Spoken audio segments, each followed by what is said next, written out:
Salam sejahtera dan salam Aidil Adha. Buletin Ukas edisi tengah hari 20 Julai 2021 bersama saya Grace Chon Lee.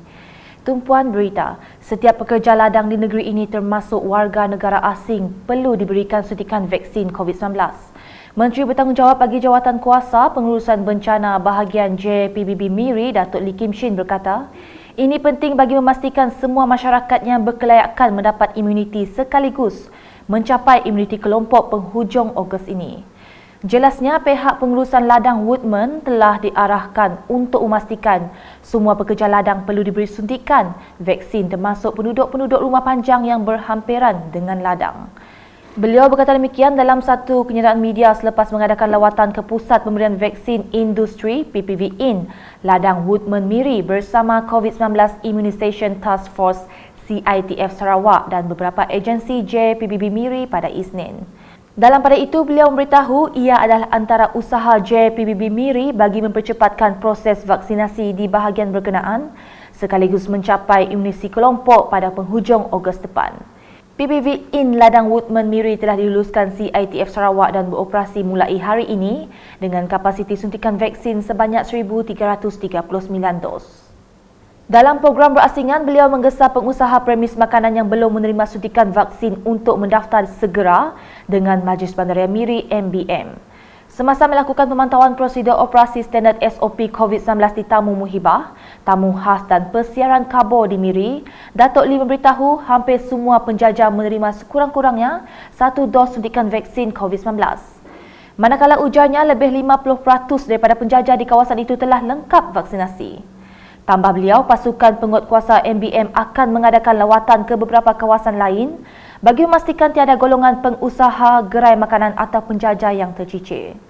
Orang ramai di bahagian Miri yang masih belum menerima sebarang notifikasi janji temu vaksin COVID-19 sehingga kini boleh berhubung melalui aplikasi WhatsApp di nombor seperti yang tertera.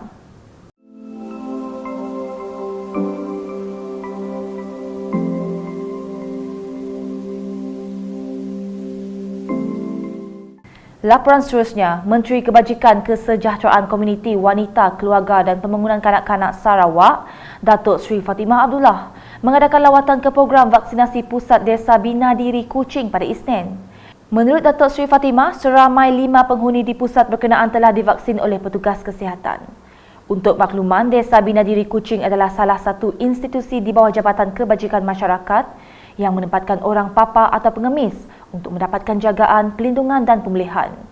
Dalam pada itu, Datuk Seri Fatimah turut memaklumkan kementeriannya akan mengadakan program operasi vaksinasi gelandangan di 9 bahagian di negeri ini bermula pada 8 Ogos 2021. InsyaAllah, yang layak untuk divaksinasi akan divaksinasi. Tidak kira siapa mereka, tidak kira OKU, tidak kira sama ada mereka warga emas ke, yang terlantar di rumah, tidak dapat keluar daripada rumah, di rumah pandang, dan termasuklah kumpulan gelandangan kita. Jadi mereka tidak terkecuali. Selanjutnya pula mengenai lawatan Menteri Perdagangan Dalam Negeri dan Hal Ehwal Pengguna, Datuk Seri Alexander Nantalinggi ke Pusat Pemberian Vaksin PPV Dewan Seri Baleh di Kapit. Rombongan beliau turut disertai Setiausaha Persekutuan Sarawak, Datuk Muhammad Shahabuddin Omar dan Adun Bukit Goram Jefferson Jamid Unyat. Beliau juga ahli Parlimen Kapit kemudian diberi taklimat berkenaan pengoperasian di PPV tersebut. Pada program tersebut, seramai 145 orang penduduk telah tampil mendapatkan suntikan vaksin COVID-19 untuk dos kedua. Manakala di Bau, projek pembinaan Jambatan Beli Sungai Adi Soli di Kampung Segong telah siap sepenuhnya. Jambatan yang memakan kos sebanyak RM311,200 itu di bawah Sistem Maklumat Rekod Jalan Raya Malaysia siap pada 1 Julai lepas.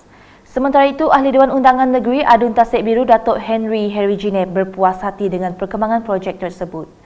Ketua Kaum Kampung Segong, Amy Munga pula memberitahu, jambatan tersebut akan memudahkan penduduk untuk berulang-alik ke kawasan pertanian. Beralih ke laporan harian COVID-19 dengan sebanyak 301 kes positif baharu telah dikesan di Sarawak pada Isnin. Jawatan Kuasa Pengurusan Bencana Negeri JPBN Sarawak dalam kenyataan medianya memaklumkan kes terbaru itu menjadikan jumlah kumulatif kes meningkat kepada 71,601 kes. Berikut merupakan daerah-daerah yang merekodkan kes.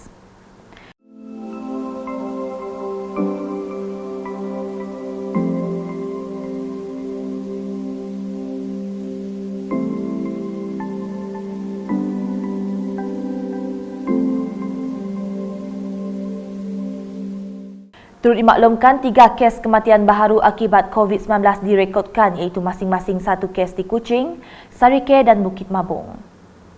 Dalam pada itu, JPBN Sarawak turut mengisytiharkan terdapat 2 kluster baharu iaitu kluster Pagar Satok dan kluster Jalan Selalang Sarike. Juga diisytiharkan penambatan 1 kluster iaitu kluster Nangas Ras Meradong setelah tiada kes baharu dilaporkan dalam tempoh 28 hari. Ini menjadikan jumlah yang masih aktif setakat ini adalah 91 kluster. Dalam pada itu, berikut merupakan lokasi yang diputuskan oleh JPBN Sarawak berhubung pengisytiharan dan penambatan perintah kawalan pergerakan diperketatkan PKPD.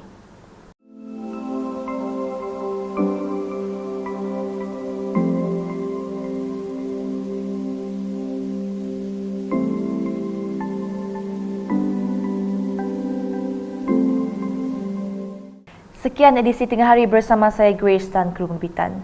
Berita lebih lanjut boleh didapati di semua platform media sosial UKAS termasuk portal ukas.sarawak.gov.my dan pastikan anda subscribe UKAS channel di YouTube. Sebelum mengakhiri, saya mewakili seluruh tenaga kerja UKAS ingin mengucapkan selamat Hari Raya Aidiladha kepada semua umat Islam yang menyambutnya. Dalam pada itu, jangan lupa saksikan sambutan Hari Sarawak yang akan disiarkan secara langsung di Facebook Unit Komunikasi Awam Sarawak dan YouTube UKAS Channel serta di TVS saluran 122 Astro bermula jam 8.15 malam pada 22 Julai 2021. Salam UKAS.